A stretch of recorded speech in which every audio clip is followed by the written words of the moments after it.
Orgogliosa di dirigere il liceo Ospedalieri, il liceo classico più antico della città. Nasce nel 1860. La scuola in questo momento soffre dell'assenza dei ragazzi.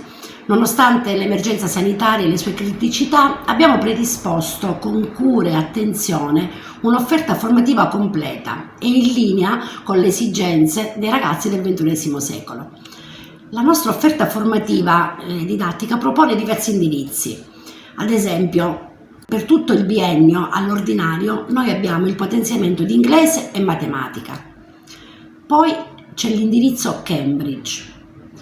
L'altro indirizzo, l'indirizzo medico-scientifico, con un'ora in più di scienze e con i progetti che ci sono dedicati a questo indirizzo. Per maggiori dettagli il sito è costantemente aggiornato e dal 28 novembre ci sarà un orientamento degli Open Day virtuali e per questo potete consultare il sito.